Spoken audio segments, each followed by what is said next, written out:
Hello नमस्कार दोस्तों, विशेष सत्र की घोषणा के बाद से ही एजेंडे को लेकर पूरे देश में चर्चा हो रही है।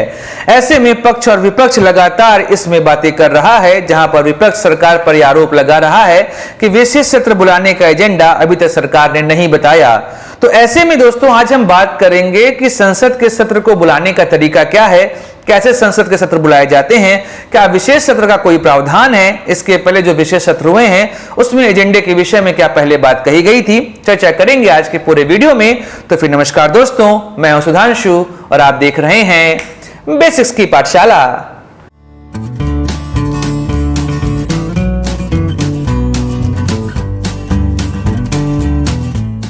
देखिए, भारत एक लोकतांत्रिक देश है और ऐसे में लोकतंत्र के लिए कहा जाता है कि यहाँ पे रिप्रेजेंटेशन होता है, अर्थात लोग अपने प्रतिनिधि यहाँ पर चुनते हैं। हम भी लोकसभा के लिए एमपी चुनते हैं और विधानसभा के लिए एमएलए चुनते हैं। तो ऐसे में भारत एक लोकतांत्रिक देश है। अगर हम बात करें भारत के प्रियम्बल की, तो वहां पर भी साफ लिखा है कि Bharat sovereign, socialist, secular, democratic Republic है। यहां पर डेमोक्रेटिक वर्ड को आपको ध्यान से देखना होगा, क्योंकि यह साफ दर्शाता है कि यहां पर जनता के द्वारा चुनी गई सरकार है।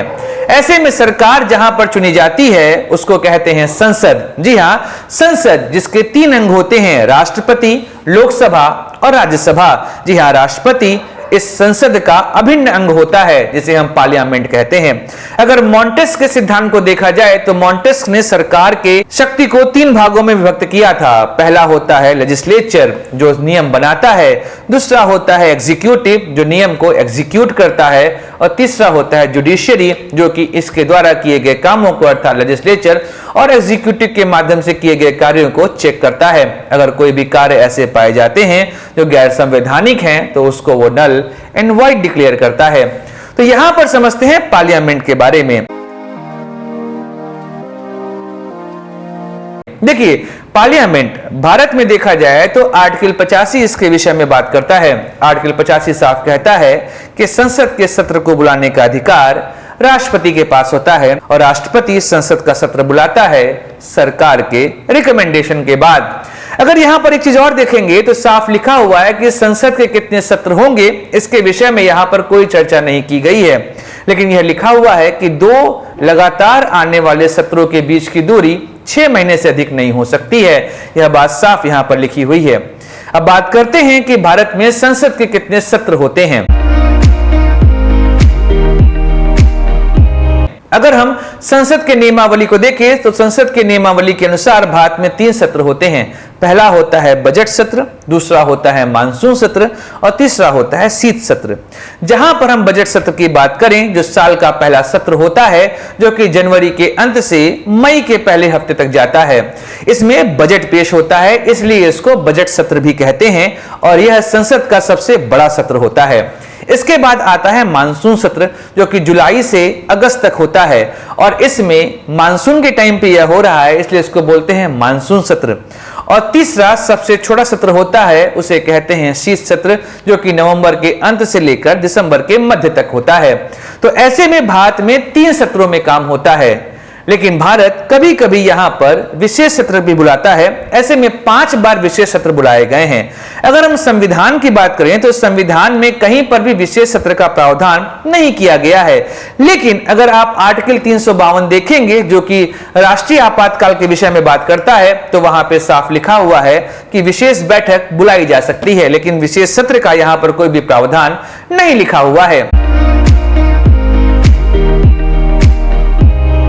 तो आखिर यह सत्र बुलाया कैसे जाता है, इसको समझते हैं। देखिए, सरकार को जब भी यह लगता है कि सत्र की आवश्यकता है, वो राष्ट्रपति को सलाह देता है और राष्ट्रपति इस सलाह को मानने के लिए बाध्य होता है, अर्थात सरकार के कहने पर राष्ट्रपति संसद के सत्र को बुलाता है और राष्ट्रपति किसी भी समय इस सत्र को बुला सकता है और किसी भी जगह इस सत्र को बुला सकता है। आर्टिकल 85 के 2A में यह बात लिखी हुई है। मान लीजिए अगर देश में कभी ऐसी स्थिति है कि जंग चल रहा है, अर्थात युद्ध चल रहा है, या कहीं पर आर्म रिबेलियन हो रहा है, सशस्त्र विद्रोह हो रहा है, तो ऐसे कंडीशन में संसद का सत्र कहीं पर भी आयोजित किया जा सकता है। अतः सरकार और राष्ट्रपति के पास यह अधिकार होता है कि वह संसद के सत्र को केवल संसद भवन में ही नहीं, कहीं पर भी आयोजित कर सकती है। अब ऐसे में बात करते हैं, क्या एजेंडा बताने की बात होती है। संसद के सत्र को शुरू होने से पहले सभी प्रतिनिधियों को यह बताना आवश्यक होता है कि एजेंडा क्या होता है, लेकिन सरकार के पास यह अधिकार होता है कि वह एजेंडा चेंज भी कर सकती है।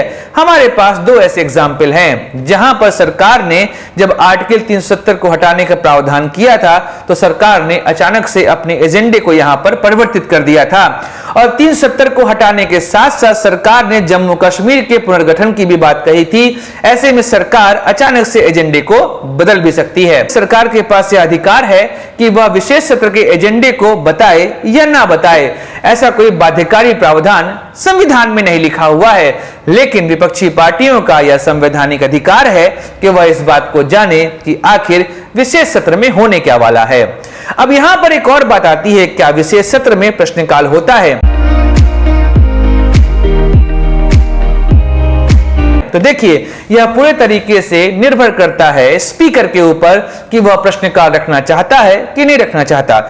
अगर हम देखें तो भारत में प्रश्न पूछने के दो तरह के घंटे होते हैं, जहां पर पहला घंटा प्रश्नकाल होता है और दूसरा घंटा शून्यकाल होता है, जिसे हम 0 आवर कहते हैं। ऐसे में सरकार से प्रश्न पूछने के लिए सांसदों के पास यह समय होता है, लेकिन सरकार ने यहां पर साफ कह दिया है कि विशेष सत्र में कोई भी प्रश्नकाल नहीं होगा। ऐसे में हो सकता है कि विपक्षी सांसदों के पास सरकार से पूछने के लिए कोई भी समय निर्धारित न किया जाए। वैसे स्पीकर चाहे तो यहां पर समय निर्धारित कर सकता है, लेकिन जैसा हम जानते हैं ऐसा यहां पर होने वाला नहीं है। तो फिर यहां पे कुल समरी हमारे पास क्या आई? तो हमारे पास समरी यह निकल के आती है कि सरकार का यह अधिकार है कि वो राष्ट्रपति के माध्यम से संसद के सत्र को कभी भी बुला सकता है। संसद के सत्र कब होंगे इसके विषय में सरकार निर्धारण करती है, कहां होंगे यह भी सरकार ही निर्धारित करेगा। तो ऐसे में सरकार के पास यह अधिकार है कि विशेष सत्र बुलाए, लेकिन अगर लोकतांत्रिक व्यवस्था की बात की जाए तो लोकतांत्रिक व्यवस्था में विपक्षी दलों के पास यह अधिकार होता है कि वह संसद के सत्र में क्या एजेंडा है इसको वह जान सके। तो दोस्तों, आज के वीडियो में यहीं तक। मिलेंगे अगले वीडियो में। इजाजत दीजिए अपने दोस्त सुधांशु को। जय हिंद, वंदे मातरम, भारत माता की जय।